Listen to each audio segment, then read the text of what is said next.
Like, comment and subscribe. बहुत समय पहले की बात है। एक राज्य में एक राजा राज किया करता था। उसकी 12 पुत्रियां थीं। सभी बहुत सुंदर थी। वो सबसे बहुत प्रेम करता था, इसलिए उनकी सुरक्षा का विशेष ख्याल रखता था। किसी भी राजकुमारी को महल से बाहर जाने की अनुमति नहीं थी। वे हर समय कड़ी सुरक्षा में रहती थी। कुछ सैनिक हर समय उनके आसपास रहते ताकि उन पर किसी तरह का खतरा न आ सके। राजकुमारियों के रहने की व्यवस्था एक ही कक्ष में थी। रात में उनके सोने जाते ही वो कक्ष बाहर से बंद कर दिया जाता था ताकि न वे कक्ष से बाहर निकल सके, न ही कोई उनके कक्ष में प्रवेश कर सके। कक्ष के बाहर सैनिक तैनात रहते थे। लेकिन इतनी सुरक्षा के बाद भी जब राजा सुबह राजकुमारियों से मिलता तो उनके जूते फटे हुए होते थे। राजा हैरान रह जाता। पूछने पर राजकुमारियां कहती कि उन्हें भी नहीं पता कि उनके जूते कैसे फट गए। हर दिन राजकुमारियों के लिए नए जूते लेने पड़ते। हर दिन राजकुमारियों के जूतों का फटना राजा के लिए एक रहस्य बनता जा रहा था। वो चाहता था कि इस रहस्य का पर्दाफाश हो, इसलिए अपने स्तर पर उसने कई प्रयास किए, लेकिन सफल नहीं हो सका। अंत में उसने राज्य में ये घोषणा करवा दी कि जो व्यक्ति 3 दिनों में राजकुमारियों के जूते फटने के कारण का पता लगा लेगा, उसका विवाह उसकी मनपसंद राजकुमारी से करवा दिया जाएगा। साथ ही उसे राजा का उत्तराधिकारी भी घोषित कर दिया जाएगा। लेकिन इस कार्य में असफल रहने पर उसका सिर धड़ से अलग कर दिया जाएगा। ये घोषणा पड़ोसी राज्यों तक भी पहुंची और पड़ोसी राज्यों के राजकुमार इस रहस्य का पता लगाने राजा के पास आने लगे। राजा उन्हें राजकुमारियों के कक्ष के पास वाले कक्ष में ठहराता ताकि उन्हें निगरानी करने में कोई असुविधा ना हो। लेकिन रात होते ही राजकुमार गहरी नींद में सो जाते और सुबह होने पर देखते कि राजकुमारियों के जूते फटे हुए हैं। कई राजकुमारों को रहस्य का पता न लगा पाने के कारण अपने प्राण देने पड़े। अब राजकुमार भी अपने प्राणों के भय से इस रहस्य का पता लगाने में हिचकने लगे। राजा निराश हो गया। उसे लगने लगा कि अब ये रहस्य सदा रहस्य ही बना रहेगा। उस राज्य के एक गांव में एक गरीब युवक रहता था। एक दिन जब उसने राजा की घोषणा सुनी तो वो राजकुमारी से विवाह के सपने देखने लगा। उसने सोचा कि गरीबी में जीवन यापन करने से अच्छा है कि इस रहस्य का पता लगाने में हाथ आजमाया जाए। सफल रहा तो राजकुमारी से विवाह के साथ साथ राज्य का उत्तराधिकारी भी बन जाएगा, अन्यथा इस गरीबी के जीवन से तो मृत्यु ही भली। अगले दिन उसने एक पोटली में उसने कुछ रोटियां बांध ली और पैदल ही राजमहल की ओर निकल पड़ा। बिना रुके वह चलता जा रहा था। शाम तक उसे किसी भी हालत में राजमहल पहुंचना था। चलते चलते दोपहर हो गई और उसे भूख लग आई। वो थक भी चुका था, इसलिए एक पेड़ के नीचे भोजन करने और सुस्ताने के लिए बैठ गया। लेकिन जैसे ही उसने खाने के लिए पोटली खोली, एक बूढ़ी औरत वहां आ गई और उसने उससे खाना मांगा। युवक भूख से बेहाल था, लेकिन दयावश उसने अपनी सारी रोटियां उस बूढ़ी औरत को दे दी। रोटियां खाकर वो औरत तृप्त हो गई और उसने युवक को ढेर सारा आशीर्वाद दिया। पूछने पर युवक ने उसे बताया कि वह राज्य की 12 राजकुमारियों के जूते फटने के रहस्य का पता लगाने जा रहा है।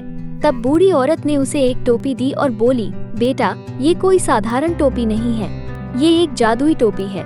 इसे तुम जब भी पहनोगे अदृश्य हो जाओगे। हो सकता है ये तुम्हारे काम आए। और हाँ, मेरी एक बात याद रखना, यदि राजकुमारियां तुम्हें कुछ भी खाने पीने को दे तो उसे मत खाना। टोपी लेकर युवक ने बूढ़ी औरत से विदा ली और महल की ओर चल पड़ा।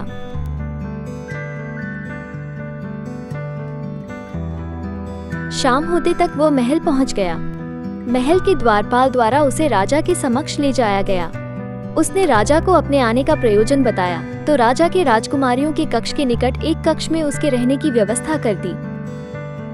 रात में युवक अपने कक्ष में बैठा हुआ था कि सबसे बड़ी राजकुमारी शरबत लेकर उसके पास आई और उसे देते हुए बोली, मैं ये शरबत भेंट कर आपका महल में स्वागत करती हूँ। आपने ऐसा शरबत पहले कभी नहीं पिया होगा। इतनी सुंदर राजकुमारी को देख युवक कुछ कह ही नहीं पाया और बूढ़ी औरत द्वारा दी गई चेतावनी भूल गया। शरबत का गिलास हाथ में लेकर वो उसे एक बार में ही गटक गया। राजकुमारी मुस्कुराते हुए चली गई। राजकुमारी के जाते ही शरबत ने अपना असर दिखाया और युवक नींद के आगोश में समाने लगा। वास्तव में उस शरबत में नींद की दवा मिली हुई थी। रात भर युवक गहरी नींद में सोता रहा। सुबह उठकर जब वो राजा के पास गया तो उसे पता चला कि 12 राजकुमारियों ने जूते फटे हुए हैं। राजा ने उसे चेताया कि अब उसने पास मात्र 2 दिन का समय शेष है। इन 2 दिनों में यदि उसने राजकुमारियों के जूते फटने के रहस्य का पता नहीं लगाया तो उसका सिर धड़ से अलग कर दिया जाएगा। युवक को अपनी गलती का एहसास था। उसने तय किया कि वह आज की पूरी रात जागेगा और बूढ़ी औरत की दी हुई जादुई टोपी पहनकर राजकुमारियों के कक्ष में जाकर निगरानी करेगा। रात हुई तो सबसे छोटी राजकुमारी शरबत लेकर युवक के पास आ गई। सारी राजकुमारियों में वो सबसे सुंदर थी। उसने जब शरबत का गिलास आगे बढ़ाया तो युवक फिर बूढ़ी औरत की चेतावनी भूल गया। उस रात भी शरबत पीकर वो गहरी नींद सोया। सुबह उठने पर उसे फिर से अपनी गलती का एहसास हुआ। राजा ने उसे बुलाकर अंतिम चेतावनी दे दी कि इस रात रहस्य का पता न लगा पाने पर वो अगली सुबह अपने प्राण गंवा देगा। अब युवक के सामने करो या मरो की स्थिति थी। उसे उस रात हर हाल में जागना था और राजकुमारियों के जूते फटने के रहस्य का पता लगाना था। रात में फिर से छोटी राजकुमारी शरबत लेकर उसके पास आई, लेकिन इस बार वह सावधान था। उसने शरबत का गिलास ले तो लिया लेकिन पिया नहीं। राजकुमारी के जाने के बाद उसने शरबत खिड़की से बाहर फेंक दिया।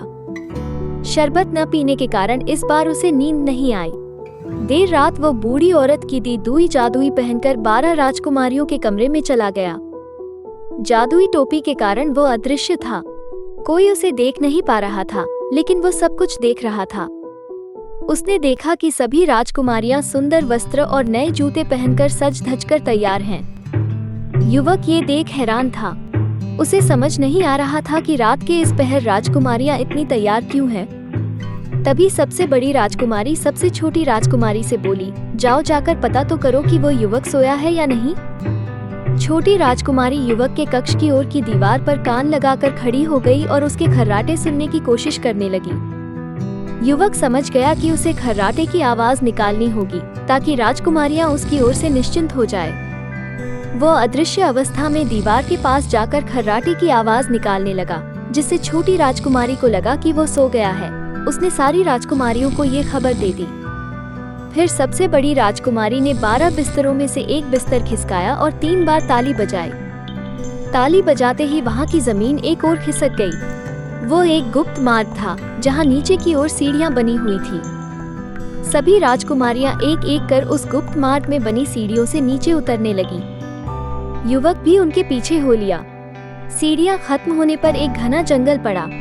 उस जंगल में लगे पेड़ों की डालियाँ सुनहरी थी। युवक ने एक सुनहरी डाली तोड़कर अपने पास रखी। जंगल पार कर राजकुमारियां एक झील के किनारे पहुंची, जहां 12 नावों में 12 राजकुमार उनका इंतजार कर रहे थे।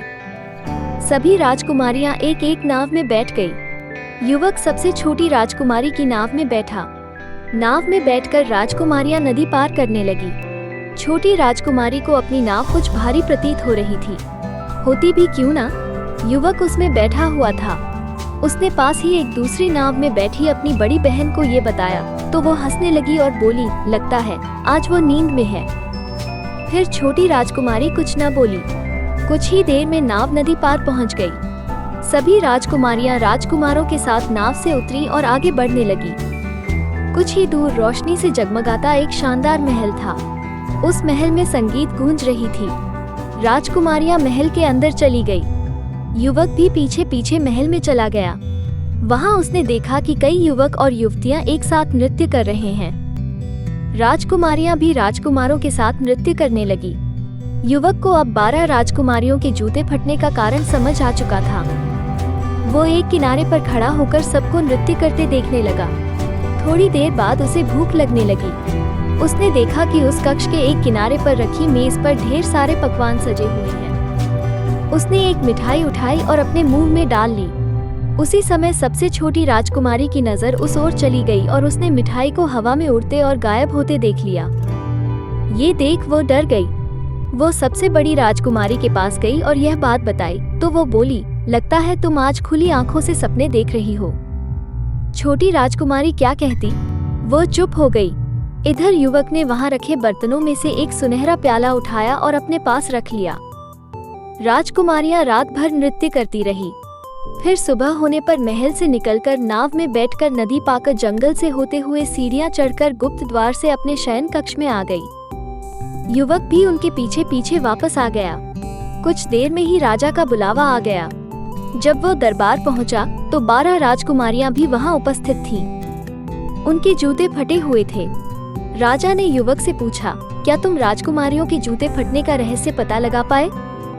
यदि नहीं तो अपनी अंतिम सांसें ले लो। युवक बोला, महाराज, मैंने इस रहस्य के बारे में पता लगा लिया है और उसने रात की पूरी घटना राजा को बता दी। प्रमाण स्वरूप उसने जंगल में पेड़ से तोड़ी सुनहरी डाली और महल से उठाया सुनहरा प्याला राजा के समक्ष प्रस्तुत किया। राजा ने जब राजकुमारियों से इस बारे में पूछा तो उन्होंने भी ये बात स्वीकार कर ली। राजकुमारियों के जूते फटने का रहस्य उजागर हो चुका था। राजा ने अपना वचन निभाते हुए युवक से पूछा कि वह किस राजकुमारी से विवाह करना चाहता है। युवक ने सबसे छोटी राजकुमारी से विवाह की इच्छा जताई। राजा ने युवक का विवाह सबसे छोटी राजकुमारी से करवा दिया और उसे अपना उत्तराधिकारी घोषित कर दिया। इस तरह अपनी नेकदिली और निडरता से एक साधारण युवक उस राज्य का उत्तराधिकारी बन गया।